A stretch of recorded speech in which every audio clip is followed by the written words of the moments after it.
partir de agora, você acompanha o programa Caminhando com Jesus.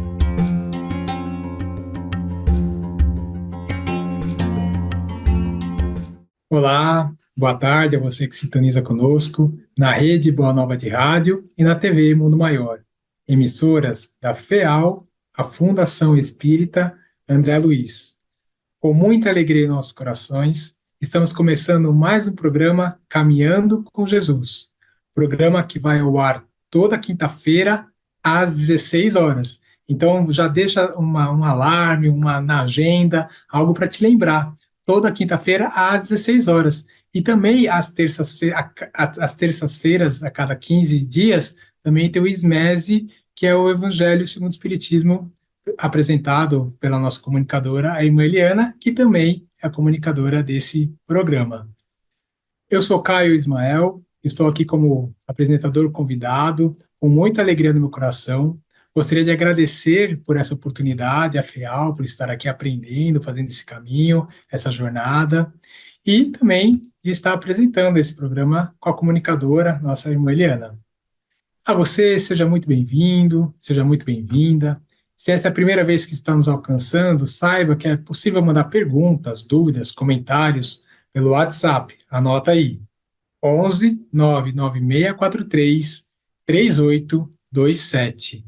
E nós também estamos nas diversas redes sociais, YouTube, Facebook, Instagram. Então não deixe de compartilhar esse programa com seus amigos, de convidá-los, de dar seu joinha no YouTube, de ajudar esse programa a chegar o máximo de número de pessoas possível, alguém que você acha que possa tocar o coração e ajudar.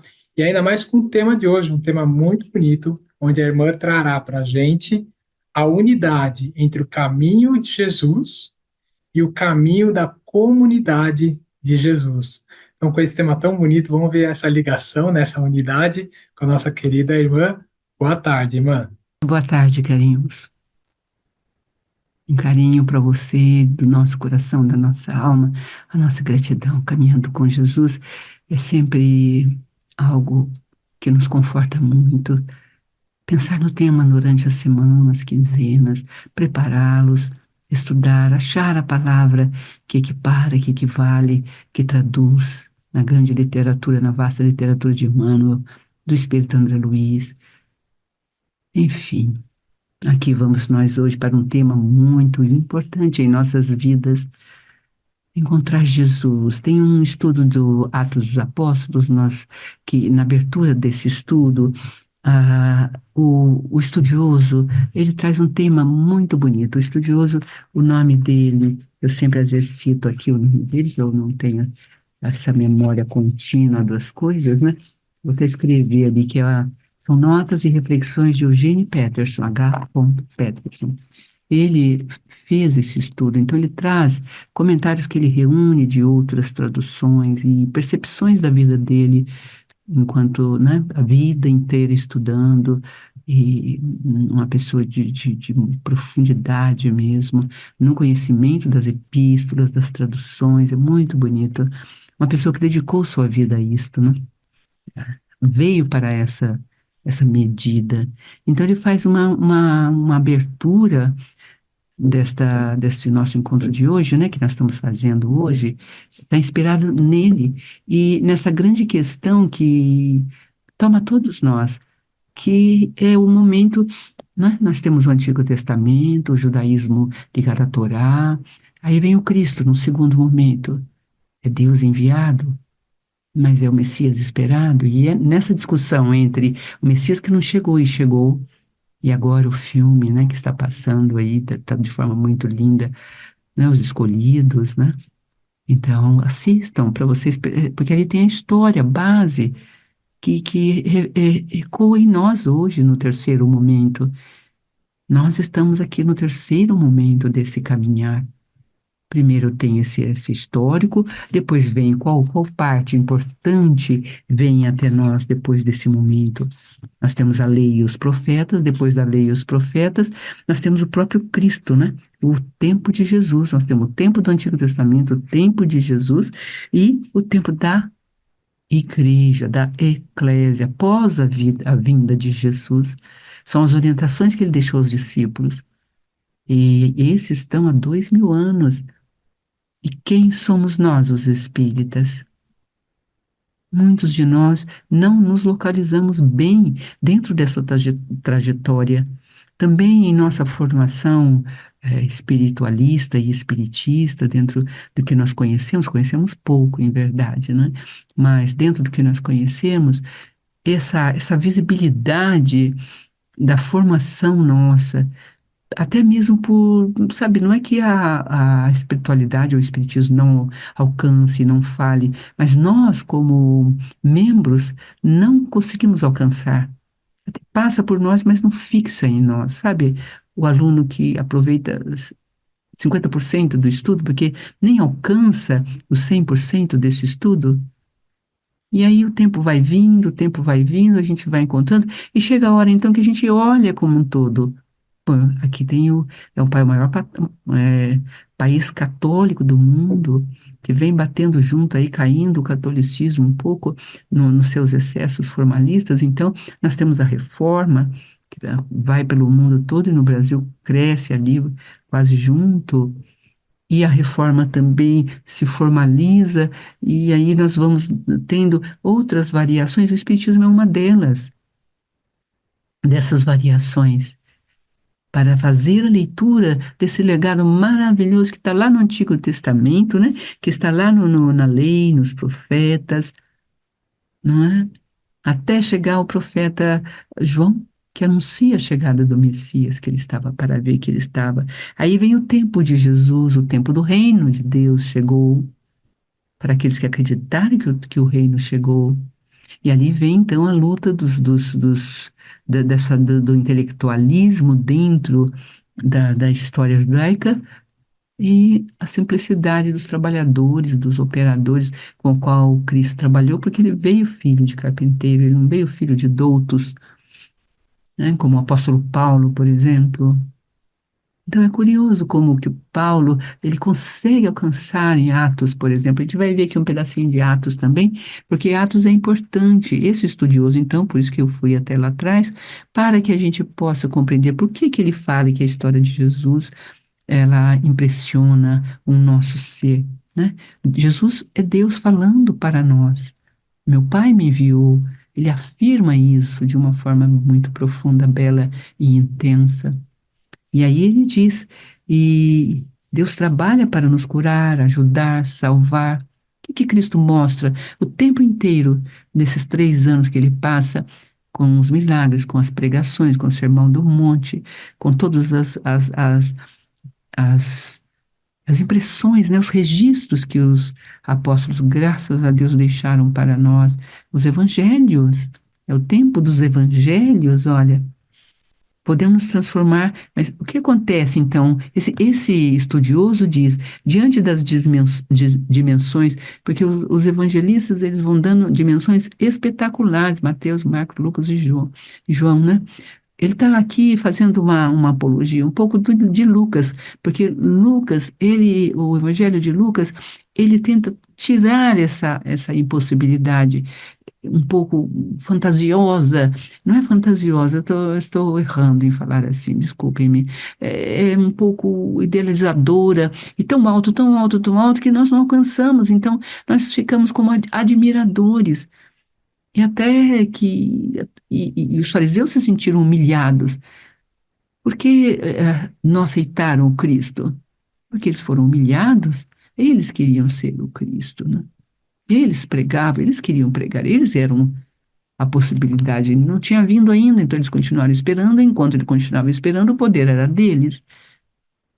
E aqui vem, ele está dizendo, diante das dimensões espetaculares dessa narrativa, né, nós podemos nos transformar, ele diz, em meros espectadores, que nos entusiasmamos com a beleza da vida de Jesus, mas não seguimos o caminho, verdade e vida.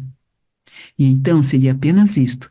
Nos tornaríamos admiradores de Jesus, inspirados a imitá-lo em nossos melhores momentos. O que Lucas faz, disse esse estudioso? Ele previne esse erro. Lucas tenta nos prevenir desse erro, impedir que nos tornemos apenas espectadores de Jesus. Então vamos perguntar para nós mesmos, é importante, fecha teus olhos e pensa, Eu tenho seguido os passos de Jesus, eu não sou um espectador. Ele está lá, assisto The Chosen, né, os escolhidos, e vejo a beleza, mas aí eu digo, não, mas eu sou pequenininha, ele é grande. Se eu ficar nesse lugar de que eu sou pequenininho e ele é grande, mas ele era um simples filho de carpinteiro, não é? Era um carpinteiro também. E a Torá era ensinada a todos os filhos de Israel, não é? E a passagem é linda, porque a passagem diz que a lei e os profetas, né, elas iriam para frente, anunciado, e cada um, né, ia entrando e iria até os confins. Está em Lucas 1, né? Está em Atos e em Lucas. Muito bonito ver isto. Então, Lucas tem essa tarefa de prevenir e impedir que nos tornemos apenas fãs. Será que você é um fã de Jesus? Ah, adoro, é lindo, mas não pratico, não olho suas metáforas, não as aplico ao meu caráter, não me examino, não faço o meu caminho. Membro do quarteto original que se propôs a escrever sobre a vida de Jesus, né? Mateus, Marcos, Lucas e João, Lucas é o único a registrar a continuação da história, contando como foi a vida dos apóstolos e discípulos nos anos que se seguiram. O aspecto marcante é que a história não tem interrupção. Lucas continua sua narração sem pausa, exceto talvez para mergulhar a pena no tinteiro, escrevendo no mesmo estilo e usando os mesmos vocabulários. A história de Jesus, aí ele fala uma frase linda que eu gostaria que vocês guardassem. A história de Jesus não termina com Jesus, ela continua na vida daqueles que creem nele. Eu creio em Jesus. Mas será que eu continuo a vida dele? Eu ouço as suas premissas e as pratico? Atos é maravilhoso, mas é desafiador. Ler Atos e não mudar a vida é algo. Mas nós temos pastores pregando Atos sem mudar sua vida, né? Temos a igreja e os inúmeros papéis de representantes que também não mudam suas vidas e reapresentam o que havia antes e que o Cristo combateu, porque ele saiu lá de dentro do templo e andou com os pequeninos, caminhou com aqueles que estavam alijados, excluídos e incluiu. Jesus lutou profundamente para trazer a verdade do Pai. Se ele é Pai, Criador de todas as coisas, como ele pode excluir este ou aquele? O filme chama The Chosen, né? Os Escolhidos, porque Jesus foi escolhido pelo Pai. Ele não se coloca como o Pai, mas ele coloca o enviado pelo Pai. Isso sim, é diferente, não é? Então, continua na vida daqueles que creem nele. O sobrenatural não termina com Jesus. E Lucas deixa claro que esses cristãos sobre quem escreveu eram espectadores de Jesus. Assim como Jesus não era um espectador de Deus. Olha que lindo, não é? Assim, olha, Lucas deixa claro que esses cristãos sobre quem escreveu não eram espectadores de Jesus, foram os primeiros discípulos, pregaram, viveram. Assim como Jesus não era um espectador de Deus, participaram da ação de Deus. E esse é o convite de Atos dos Apóstolos. E esse é o convite, o tema de hoje do Caminhando com Jesus. A construção da unidade, escrevi aqui, né? Recebida, inspirada pelos nossos protetores espirituais, a unidade entre o Cristo e a construção da comunidade cristã. Os católicos dizem da igreja cristã, os evangélicos também da igreja. Nós dizemos da comunidade, porque nós não temos templos. O templo é o nosso corpo, é o nosso ser. O templo é o nosso coração, é onde nos reunimos, andamos e fazemos. Temos um lugar de reunião de todos, porque na casa de uma pessoa só não cabe. As pessoas que se reúnem, a comunidade cresce. É muito lindo tudo isso, a gente pensar tudo isso, né? Tem um texto de formação no corpo doutrinário espiritista, na obra Viagem Espírita, que no final Allan Kardec deixa o substrato da criação das comunidades espíritas, os dos centros que reúnem e comungam os ensinamentos de Jesus e a sua prática. E ele fala do número, que não devem ser enormes, porque você perde intimidade, perde amizade, perde, sabe, o espírito de família. Tanto é que dos 72 que o seguiam, ele escolheu 12 apenas. E ele propugna, então, centros espíritas, se não estou me enganada, acho que era até 300 membros, uma coisa assim. Vou ver com carinho e semana que vem, no próximo Caminhando, a gente fala sobre isso um pouquinho. Eu trago Viagem Espírita. Passou o mês de abril, né? A gente queria tanto ter falado de Kardec e Jesus para que marcasse o mês de abril. Nós tivemos no mês de abril o lançamento do Livro dos Espíritos. É muito lindo, né? E o Evangelho agora está fazendo 160 anos que foi lançado. Veja, Kardec, junto do Espírito de Verdade. E lá ele diz na Revista Espírita: eu tudo perguntei aos Espíritos, sempre indaguei e segui o conselho dos Espíritos. Tão bonito. Veja a humildade da intelecção e do intelectual que comprovou que os Espíritos existem. Nós estamos com uma cultura quer dizer, tira a cultura cristã da própria cultura cristã. Tira da cultura espiritualista e crística, cristã, que Kardec nos entrega, o próprio Cristo e os seus ensinamentos, que estão aqui no segundo Evangelho. Na terceira revelação, ele, quando fez a segunda, não disse que tirou um ponto da primeira? Por que que nós aqui, espíritas, vamos tirar o ponto, o tio e mudar? Porque somos melhores? Enxergamos mais? Será que 2000 anos depois não mostrou o suficiente? Se ele não tirou um ponto muito de 2000 anos de história, né, do que ele conheceu, nasceu e viveu dentro da Torá, dentro do que ele estudou do Antigo Testamento, ele só fez uma leitura. O olhar dele viu nas entrelinhas ou nas linhas essa codificação maravilhosa. E enviou a terceira revelação, o terceiro momento, que é a doutrina espírita, justamente para deixar para nós mais claro, mais profundo, qual é o caminho que devemos tomar. De novo as paredes, de novo o templo, de novo vamos seguir este caminho, né? Tornarmos-nos uma religião nos moldes tradicionais da religiosidade, sendo que o Cristo veio e quebrou esse padrão. Não é quebrou, ele foi ao templo, ele respeitava o templo. Ele vai dentro pregar. Sim, vamos ter a casa espírita, o lugar de união, de comunhão, mas precisamos ir aonde o povo está, aonde o sofrimento se encontra. E o sofrimento é tão grande, tão grande, tão grande nas periferias das cidades.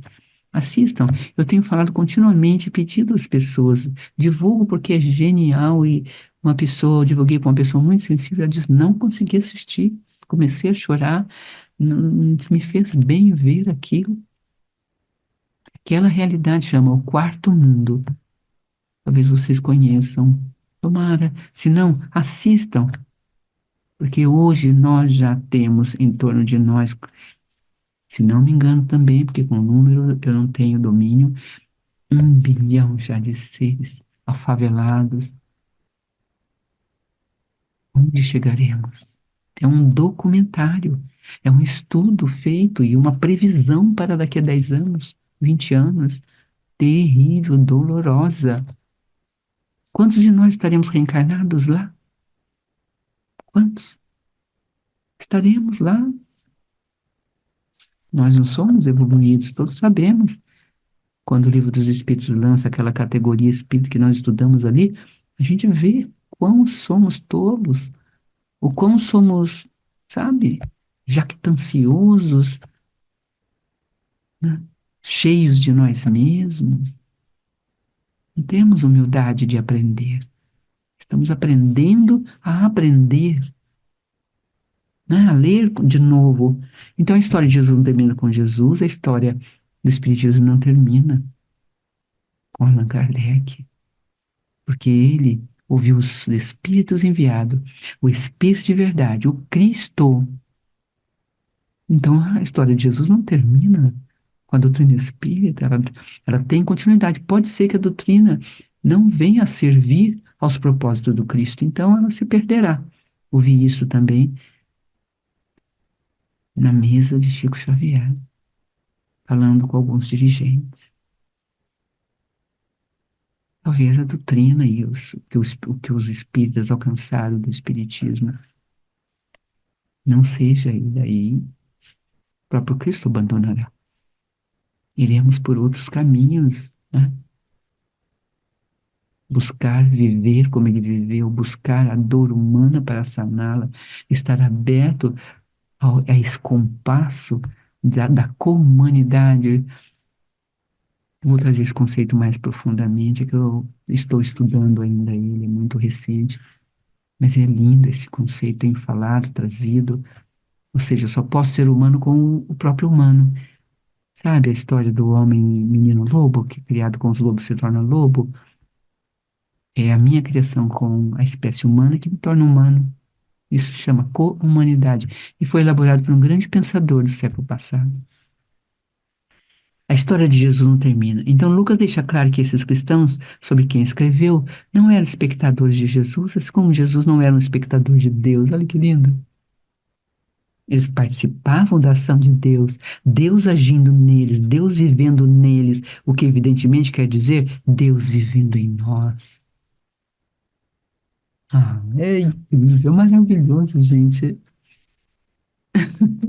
Não dá vontade de sorrir sozinho? Não é maravilhoso? Olha, nem entramos ainda então, o tema, só para ficar claro, é a construção, né, da unidade entre o caminho de Jesus e qual? O caminho cristão. Eu sou espectador? Sou um fã? Ou eu coloco ele bem alto na parede para dizer que eu não alcanço? Mas Pedro era pescador, todos ali em volta, né? É lindo pensar disso. Lucas nasceu numa das cidades da língua grega, mas depois a gente vai falar de Lucas. O importante é falar, né, os romanos, porque aqui vai entrar em Atos, né? Então ele está explicando que a história de Jesus é impressionante, Deus entre nós, Deus fala e nós podemos entender, Deus trabalha para nos curar, ajudar e salvar, por isso corremos um grande perigo, o de ficar apenas impressionados diante das dimensões espetaculares dessa narrativa que lentamente se apresenta a nós, podemos nos transformar em meros espectadores, entusiasmados. E então, seria apenas isto. Nos tornaríamos admiradores de Jesus, inspirados a imitá-lo em nossos melhores momentos. Mas isso é um erro. Aí ele fala da tarefa de Lucas. Atos. Por que Atos é importante no primeiro momento? Porque ele traz aquela linda afirmação que eu vou ler aqui, que é muito linda. Ele diz: a lei e os profetas chegaram até João. Daí para frente, o reino de Deus é anunciado. E cada um se esforça para nele entrar, com violência.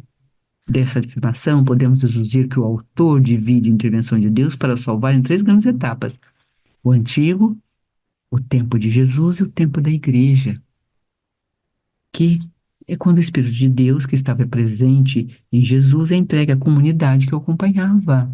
Pense, o Espírito de Deus que estava com Cristo, o Santo Espírito enviado por Jesus, para Jesus, através de Deus, também foi entregue a nós. Ai, sublinhem isto, repitam isto, se coloquem, tomem disto, é um direito nosso, é a palavra bíblica, está dizendo isto. Em Atos, nós temos a promessa e espera do reino. Olha que lindo. Jesus chega e concretiza o reino. E os apóstolos constroem o quê? Difundem o Santo Espírito. Constroem um reino. Nós viemos construir o reino, amados. Nossa, eu me emociono, não posso falar muito disso, porque sinto vontade de chorar. O dia que eu captei isso com toda a minha força, que eu vi assim na minha frente, entendi, entrou pelo coração.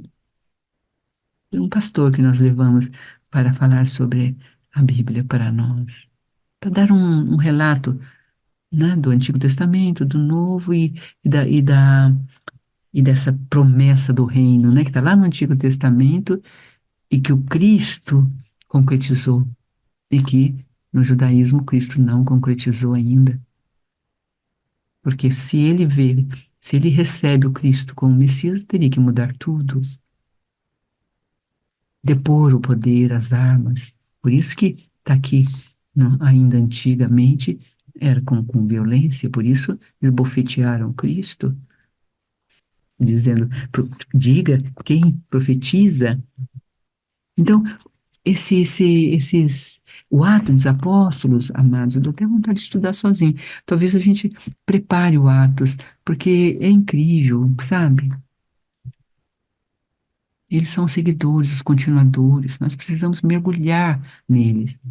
E então, quando terminar o SMES, quero aqui deixar anunciado a vocês, quando terminar o SMES, que está perto, estamos no capítulo 27, mas vamos deixar as orações em um outro programa e depois entramos em Atos, justamente no estudo dos apóstolos e dos evangelhos dentro do livro Evangelho segundo o Espiritismo. Aquela coordenação dos 27 capítulos, combinando com o Pai Nosso, no 28º, abrindo o 28º, que ele acrescenta na terceira edição. É lindo. É aperfeiçoamento da segunda, né? Ele faz uma segunda aperfeiçoa e é a terceira edição. É maravilhoso. Veja, então nós temos um alimento dos alimentos para nós, por favor, até os confins da terra. Olha que lindo. No primeiro volume deste livro, escrevi a respeito de tudo que Jesus começou a fazer e a ensinar até o dia em que ele se despediu dos apóstolos, aqueles que ele havia escolhido por meio do Espírito Santo, e foi levado ao céu. Depois se apresentou vivo a eles em diferentes lugares, por um período de 40 dias. Nesses encontros face a face, ele os orientou sobre assuntos concernentes ao reino de Deus.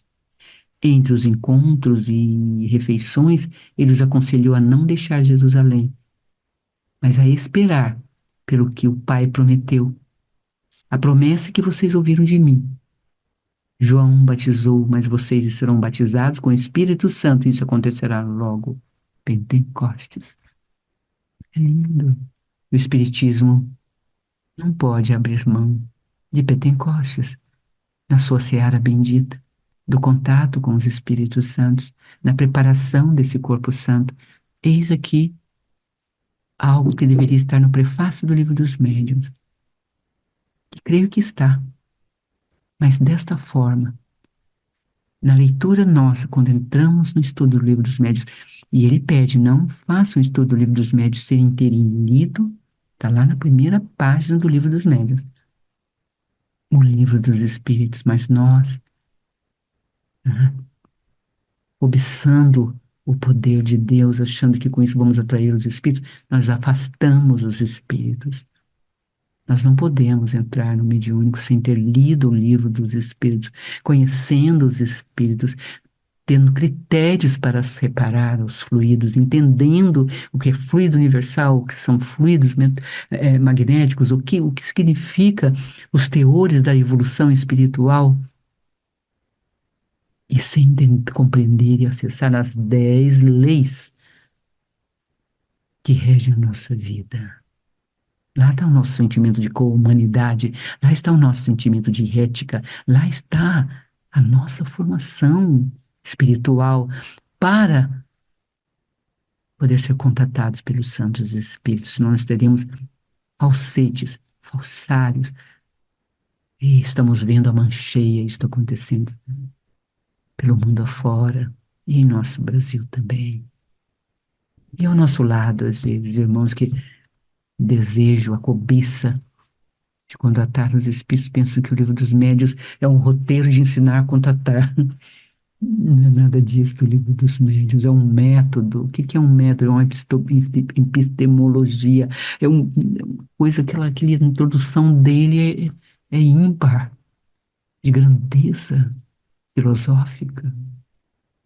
Mas, enfim, a cada um, né, segundo as suas escolhas, com Jesus nos nossos corações. Então, entregamos a esse momento a leitura do texto de hoje, que vai falar um pouco sobre essa decisão que você precisa tomar, de fazer o reino aí dentro do seu coração e no lugar onde você se encontra, e reunir-se a um grupo, formar a sua pequenina casa. Não precisa ser grande. Jesus ia andando pela casa dos discípulos, ou pelas casas dos doentes. Lembra que ele sumia? No filme isso tem, né? Deixava os discípulos as suas experiências e ele ia procurar outros caminhos. Então, como ensina Kardec na Grande Viagem Espírita, vamos fazer os nossos pequenos passos. Até já. Gratidão a Deus por esse momento, gratidão a FEAL, Fundação Espírita André Luiz, e a todo esse corpo maravilhoso que a gente ama e, assim, reverencia mesmo pela capacidade de resistência, de permanência e de superação. E a vida continua. Já. Grande abraço. Irmã, gratidão pelas suas palavras, né? E esse tema de hoje tudo a ver com o nome do programa Caminhando com Jesus. Então vamos à leitura do texto. Está no Fonte Viva, psicografado pelo nosso querido Francisco Cândido Xavier, pelo Espírito Emmanuel. E começa com uma passagem bíblica justamente de Lucas. E qualquer que não levar a sua cruz e não vier após mim, não pode ser meu discípulo. Vamos ao texto. Os círculos cristãos de todos os matizes permanecem repletos de estudantes que se classificam no discipulado de Jesus, com inexcedível entusiasmo verbal, como se a ligação legítima com o Mestre estivesse circunscrita a problema de palavras. Na realidade, porém, o Evangelho não deixa dúvidas a esse respeito. E Emmanuel continua: a vida de cada criatura consciente é um conjunto de deveres para consigo mesma, para com a família de corações que se agrupam em torno de seus sentimentos e para com a humanidade inteira. E não é tão fácil desempenhar todas essas obrigações com a aprovação plena das diretrizes evangélicas. Imprescindível se faz eliminar as arestas do próprio temperamento, garantindo o equilíbrio que nos é particular, contribuir com eficiência em favor de quantos nos cercam caminho, dando a cada um o que lhe pertence, e servir a comunidade de cujo quadro fazemos parte. Sem que nos retifiquemos, e aí que a irmã disse, né, a nossa mudança, a necessidade da nossa mudança, sem que nos retifiquemos, não corrigiremos o roteiro em que marchamos. Árvores tortas não projetam imagens irrepreensíveis. E Emmanuel continua: se buscamos a sublimação com Cristo, ouçamos os ensinamentos divinos. Para sermos discípulos dele, é necessário nos disponhamos com firmeza e conduzir a cruz que nossos testemunhos de assimilação do bem, acompanhando-lhe os passos. Aprendizes existem que levam consigo o madeiro das provas salvadoras, mas não seguem o Senhor por se confiarem à revolta através do endurecimento e da fuga. Outros aparecem seguindo o Mestre nas frases bem feitas, mas não carregam a cruz que lhes toca, abandonando-a à porta de vizinhos e companheiros. E Emmanuel vai encerrando o texto. Dever é renovação, serviço é aprimoramento, ação e progresso, responsabilidade e crescimento espiritual, aceitação dos impositivos do bem e obediência aos padrões do Senhor. E Emmanuel fecha: Somente depois de semelhantes aquisições é que atingiremos a verdadeira comunhão com o Divino Mestre. E fechando esse texto tão bonito, com essa gratidão tão imensa de estar aqui aprendendo, que Deus nos fortifique mesmo para essa caminhada, para essa mudança interior.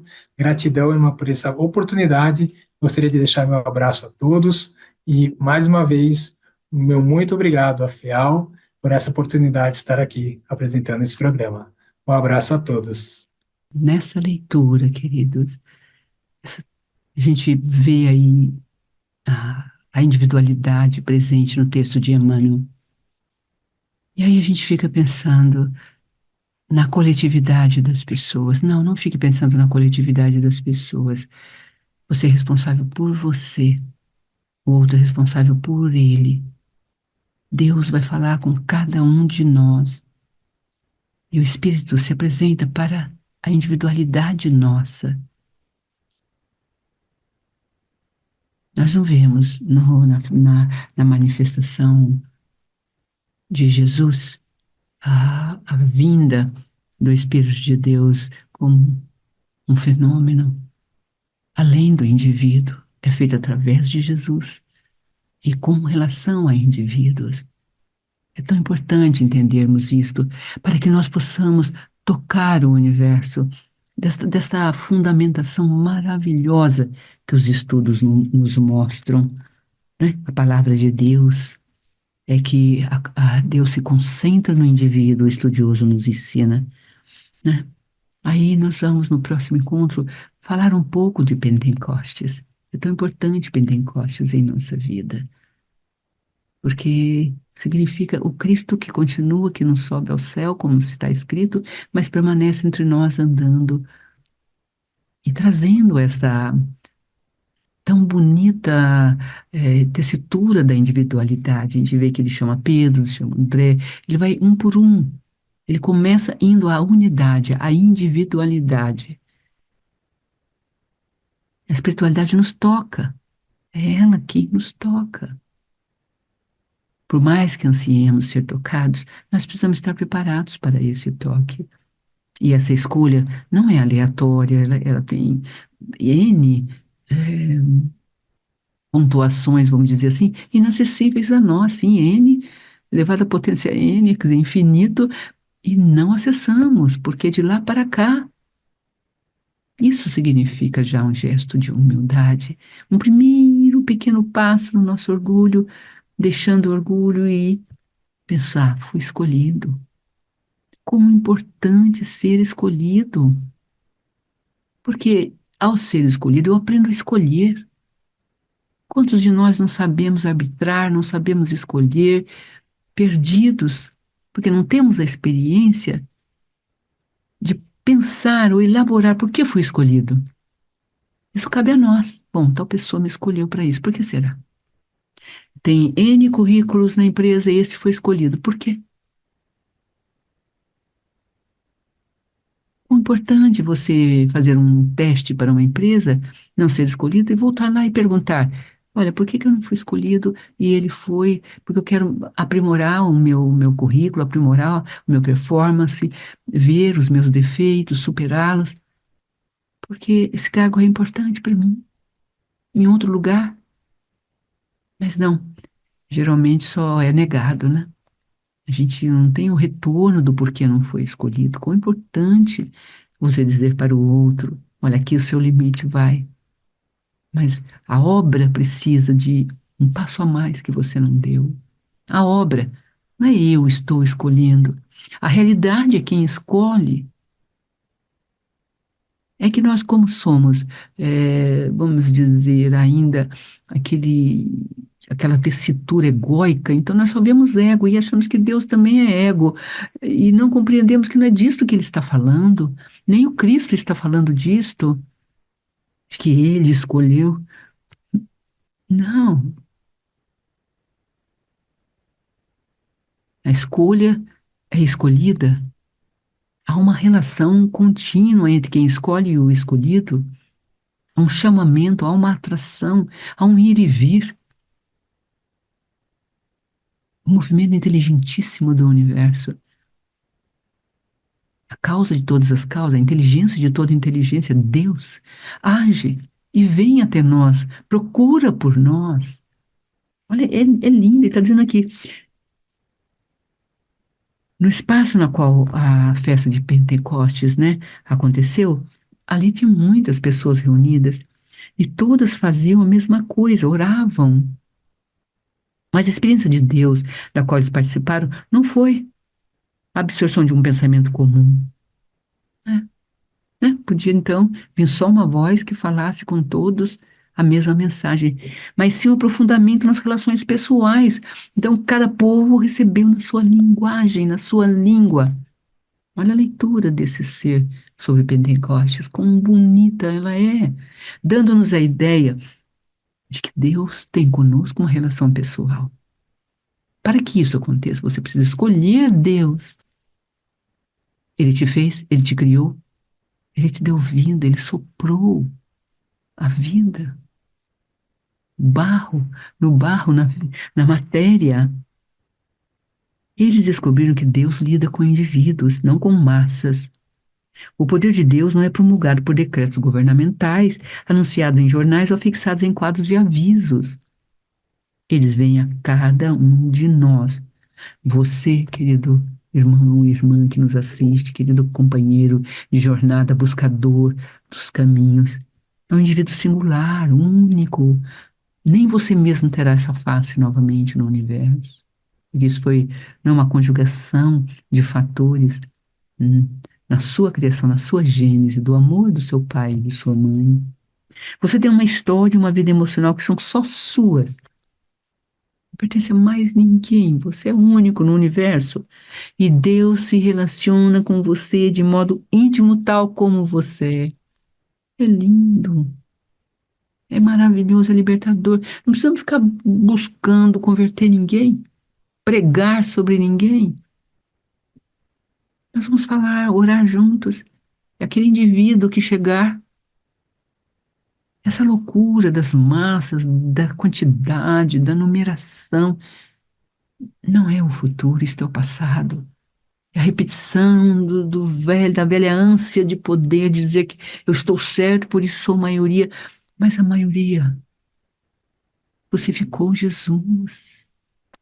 Ficaram 12 que ele escolheu. Dos 12 aos pés da cruz, estava um deles, João, o jovem, somente. Maria Santíssima, sua mãe. Aqui ele designa João como seu filho, e a João, a mãe, que ele deixa para João. Queridos, é muito lindo isso. Deus lida com os indivíduos. Vamos pensar nisso? Então, a construção da unidade entre o caminho de Jesus e a comunidade cristã te pertence. Essa é a resposta para a nossa questão de hoje. Você é responsável por essa história, compreende? De verdade. Pense nisso, ponha isso no seu coração. Você é responsável por essa história.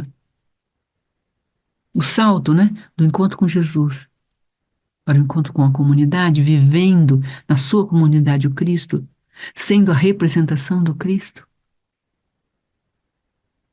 E o que seria ser a representação do Cristo?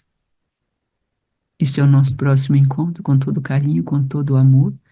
E nós vamos reservar esses pequenos minutos finais para a nossa prece de hoje. Vamos orar juntos com, sabe, com gratidão a Deus por esse minuto maravilhoso. Faça seu Pai Nosso, a intenção do Cristo. Fale com Ele, ó Deus, Deus, Deus, Jesus amado.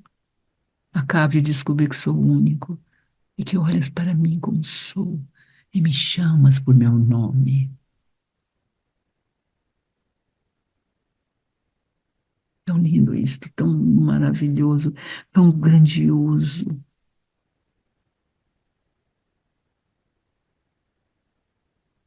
Façamos esta prece singela, sozinhos, você e Deus. Não, não é uma prece para ser decorada, repetida.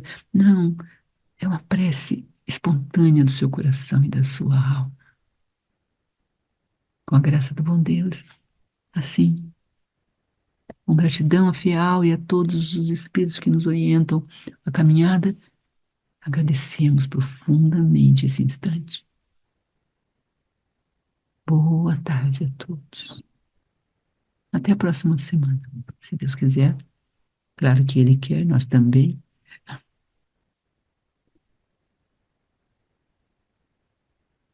Quão bom estarmos aqui. É fato, é o fenômeno. Deus procura cada um de nós. Ele nos procura. Como um pai procura o filho que é perdido na multidão de nossos valores e medos e temores. Ele acha a coragem de olhar para ele, estar com ele e de saber que ele está em nós. E estamos nos braços dele. Pai, nosso Pai, nosso Criador. Boa tarde.